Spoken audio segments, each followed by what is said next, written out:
Защото, примерно, мама иска да имаме номер 4, обаче тати не е. Как се оправиме? То наистина тати, като го няма, ти с 4 деца.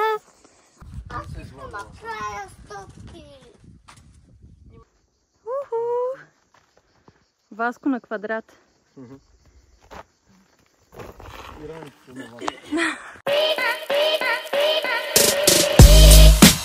Идваме на Дяволския мост.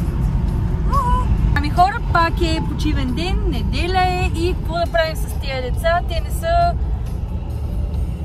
като както да трябва, като другите деца да ходят по площадки, да си изживеят детството. Те детството ще си го изживеят в ходене по баирите. Това е тяхната съдба. Паднали са им са такива родители, дето ги тормозят само да ходят насам-натам. Защо на мен ми харесва в хората? Да, отиваме на... Къде Васи? Ровиска. И ви взимаме. Варди. Да. И ви взимаме с нас. И вие идвате. Гледайте новия клип. Новото видео, нещо това е видео. Задължително. Да. То кога излиза? И другата седмица по някое време. Другата седмица по някое време го гледайте, очаквайте.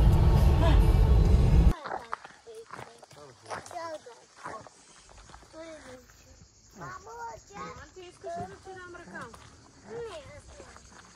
Не, това е Няма телефон, има стъпълка, няма камън.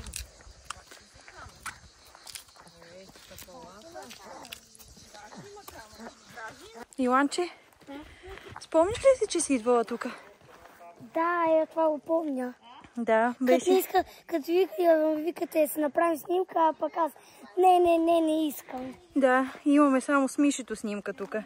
Да, Защото ти не искаш. Сега ще правиш ли снимки с нас? да.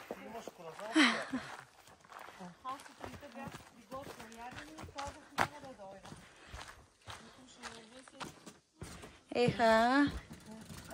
Помниш ли там има една снимка? Да. Си още направила да сменя. Още ли ти е тази снимка? Значи ти за 4 години не можа да си смениш профилната снимка. Пък доста места обиколихме. Тати, виж, Имаме оттам. как са го направили това? Все на прозорци. Това са орлови скали, това е светилище било. В смисъл, кое е свещилище? Тракийско светилище, тук където светците идват и им подават нужната чест. Добре. Почва. Аз искам да правя стопки. Внимавайте. С мама решавайте.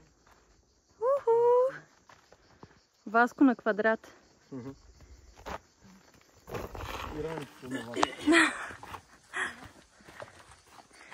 Колко е от началото до тук? 500 или по-малко. 400-500 метра, удобна пътека, без никакви... Добре. От разклона 2 км някъде даваше. Пешеходна пътека има до Ардия. Аха. Ходенето е около 400 метра. Има вход, който е 5 лева на човек. 3 лева мисля, че беше за деца и за ученици. Но е много така интересно, приятно място. Страхотно е за малки деца. Не би им представлявал никакъв проблем. Обезопасено е, така че няма никакви проблеми и притеснения. И една кратка готина разходка. Следващата отправна точка, към която... Колкото тъпката качва. Добре, мама. А следващата точка, към която се отправяме, е меандрите на река Арда. Там вече не съм ходила. Тук на Орлови скали сме идвали пак с Миша, когато беше бебче, колкото Васи. И на Дяволския мост сме ходили. Ако остане време, ще минем през него. На Дяволския мост ходим всяка година, кажи речи. Готино е, но просто ми се иска да ви го покажа в този влог. Ако не успея, ще е в някой друг. Но сега ще отидем на място, на което включително и ние не сме ходили до сега. И ще ни бъде интересно точно толкова, колкото и на вас. Да не е отробата ли беше? Не отробата. Другаде отробата, пак ще отидем скоро. Само, че Васко има едно притеснение, ако отидем на отробата. Кой Васко, мамо? Тати или? Да няма бебе номер 6. Ох, чакай, че се спънах. Едно момиче, тя ми беше клиентка в клуба.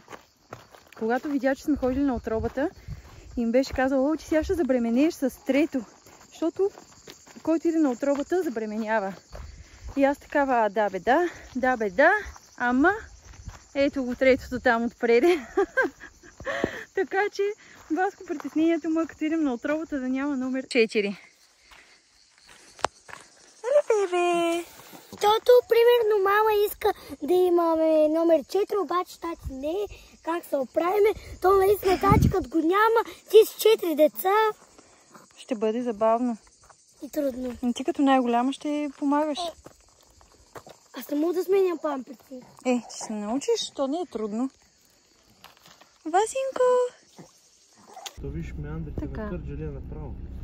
Меандрите на река Арда, крепост Патмос или Патмос, не знам, пещера Хладилника, връх Безводен, меандрите на язовир Кърджали 3 км, крепост Кривос. Тая крепост беше нататък. На къде отиваме? Меандрите на язовир Кърджали. Да. Пристигнахме на меандрите на язовир Кърджали. И сега ще ви покажа повече. Искаш ли място да я направиш?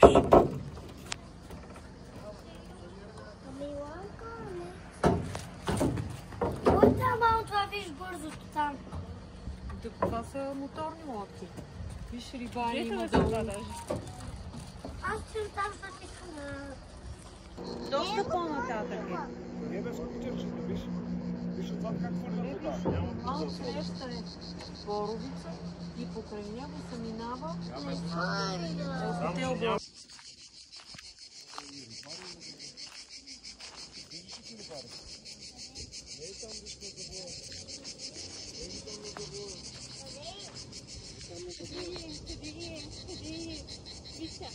Красиви гледки.